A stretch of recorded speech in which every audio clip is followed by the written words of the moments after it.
안녕하세요. 저희는 넷플릭스 미니 시리즈 익스플레인 중에 코로나 바이러스를 해설하다를 시청하였고, 이에 대한 요약과 추가 내용 설명을 바탕으로 발표를 하겠습니다. 먼저, 일부 팬데믹이 왔다에 대해서 설명하겠습니다. 코로나 바이러스가 유행하기 시작한 때부터 지금까지 상황을 살펴보겠습니다. 2019년 12월 첫 코로나19 환자가 발생하였습니다.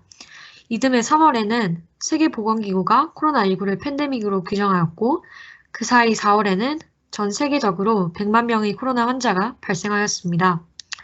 2020년 11월에는 다양한 회사에서 백신의 효과를 규명하였고, 올해 4월에는 10억 명이 백신을 접종했습니다.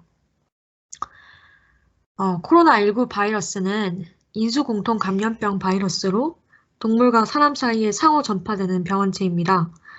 최근 인수공통 감염병이 증가하고 있는 추세인데 그 이유로는 아래 그림에 보이듯이 농업, 무역, 축산 또는 사냥이나 도살과 같은 약탈 행위 등이 있습니다.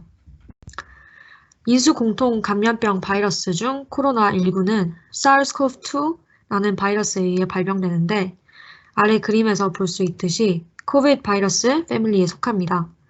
SARS-CoV-2 바이러스는 박쥐로부터 왔다고 추정되었고 실제 한 연구 결과 박쥐의 바이러스와 96%가 일치했다고 합니다. 이 바이러스는 재채기나 기침을 할 때 비말의 형태로 퍼지며 눈, 코, 입을 통해 체내에 직접 침투가 가능합니다. 또 각종 표면에서도 몇 시간씩 생존 가능할 수 있다고 알려졌습니다. SARS-CoV-2 바이러스가 인체 내 세포를 침투하여 자가복제하는 과정은 다음 그림과 같은데요. 먼저 바이러스가 세포의 수용체를 인식하여 세포 내로 침투하게 되고 숙주세포의 다양한 물질을 활용하여 바이러스 생성에 필요한 물질들을 복제합니다. 이후 복제된 바이러스가 세포 밖으로 나오게 되는 과정입니다.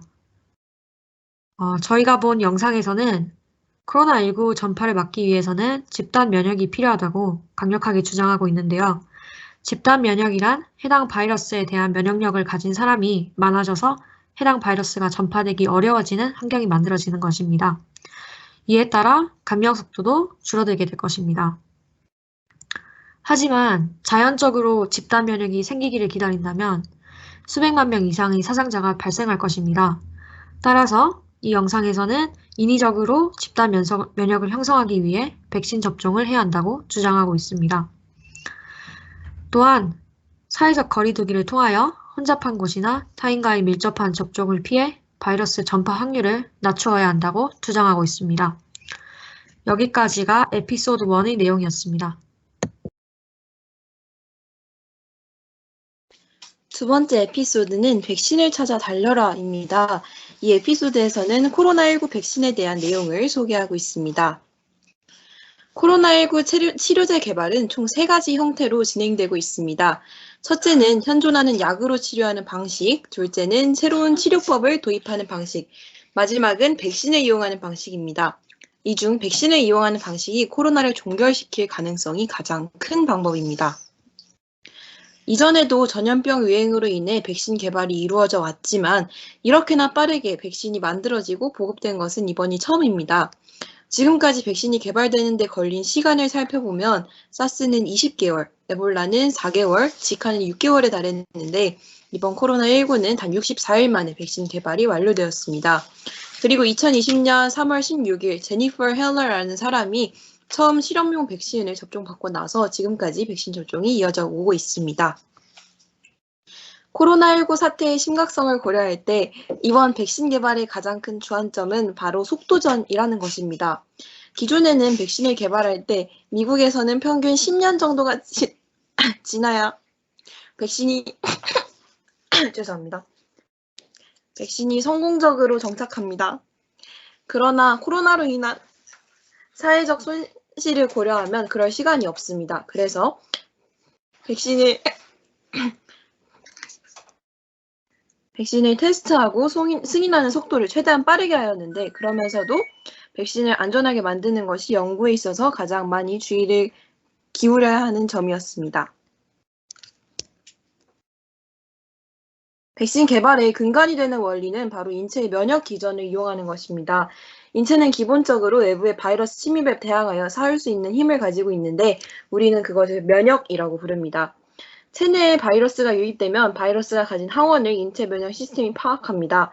그리고 그 항원을 가진 인자를 모두 파괴하는 면역 기전을 가지고 있습니다. 인체에서는 항원에 대항하여 항체가 생성되며 이 항체가 항원에 달라붙어서 바이러스가 진압됩니다. 이 과정에는 총 2주 정도의 시간이 소요되는데요. 그러나 2주면 바이러스가 체내에 모두 퍼지고 해를 입힐 수 있기에 충분한 시간이어서 이렇게 자연스러운 면역 기전 이상으로 바이러스에 대비할 수 있는 수단이 필요합니다. 기존에는 바이러스에 걸린 환자를 대상으로 총 3가지 치료법을 이용했습니다. 첫째는 항체 주사입니다. 실험실에서 합성된 것이나 병에 걸렸다가 회복한 환자에게서 추출한 항체를 주사하여 바이러스에 걸린 환자를 치료할 수 있습니다. 둘째는 면역 체계를 진정시키는 방법입니다. 이는 통제 불능이 된 면역 체계를 다스리는 치료를 중점으로 하고 있습니다. 셋째는 렘데시비르 주사입니다. 렘데시비르는 세포에 진입해서 바이러스의 복제를 저해하는 약물인데 이를 통해 바이러스의 치명도를 낮출 수 있음이 확인되었습니다. 그러나 이러한 방식들은 병에 걸리고 나서 처치하는 사후적인 방식이며 때문에 체내 바이러스 전파를 완전히 막기에는 역부족입니다. 어떤 바이러스를 물리친 뒤에 면역 체계는 항원을 기억합니다. 다른 코로나 바이러스의 경우 인체가 2년 정도 기억할 수 있는 것으로 알려져 있습니다. 인체가 기억하는 기간에 바이러스가 다시 침입할 경우 면역 체계가 압도적으로 훨씬 빨리 반응하여 이를 박멸할 수 있습니다. 이것이 바로 백신이 체내 면역 체계를 이용하는 원리입니다. 백신 접종은 100% 효과적일 수는 없지만 역사적으로 바이러스 박멸에 많은 도움을 주어왔습니다. 백신 접종은 스스로뿐만 아니라 백신을 맞을 수 없는 신생아와 노인 등 사회적 약자를 보호할 수 있다는 효과를 발생시킵니다. 즉, 백신을 접종하는 것이 자기 자신을 지키는 동시에 이타적인 행위인 것입니다. 또한 전 세계 대부분의 사람이 면역을 갖추는 집단 면역이 생겨야만 바이러스가 종식될 수 있습니다. 다음은 백신의 종류에 대해 설명드리겠습니다. 1세대 백신은 바이러스의 약해진 버전을 인체에 주입하는 백신입니다.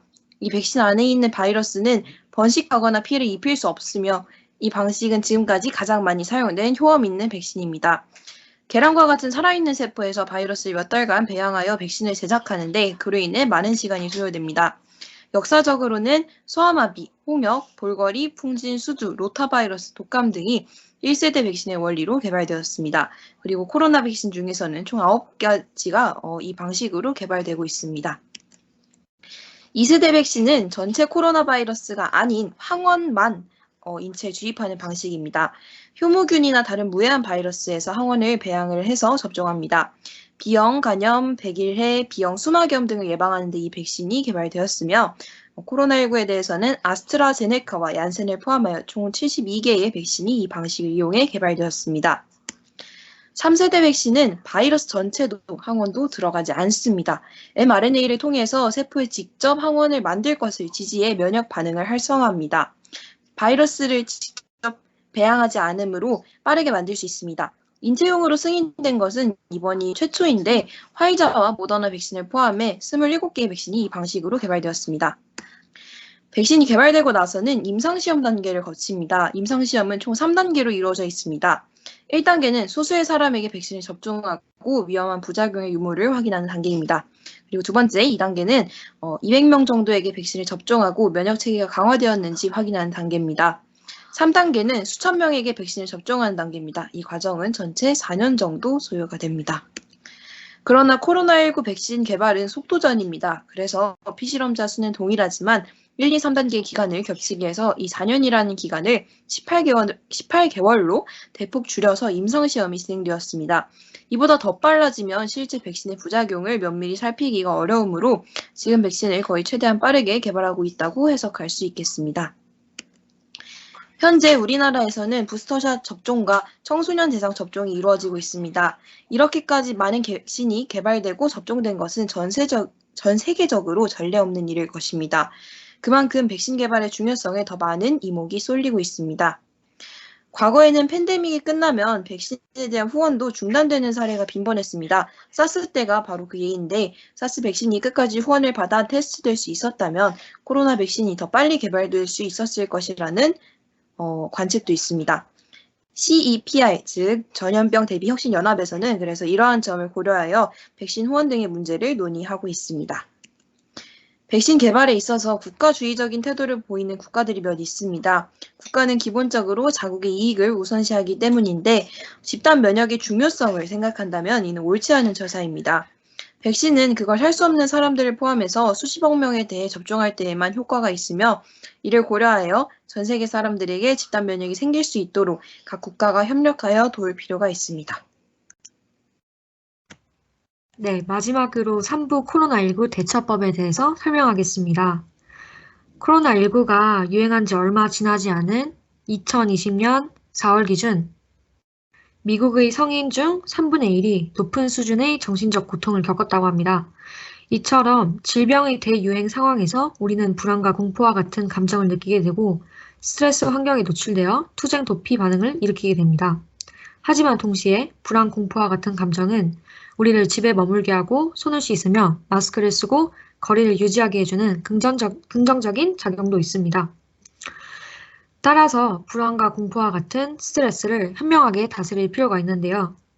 이 영상에서는 다음과 같은 4가지 방법으로 코로나19 상황을 대처할 수 있다고 합니다.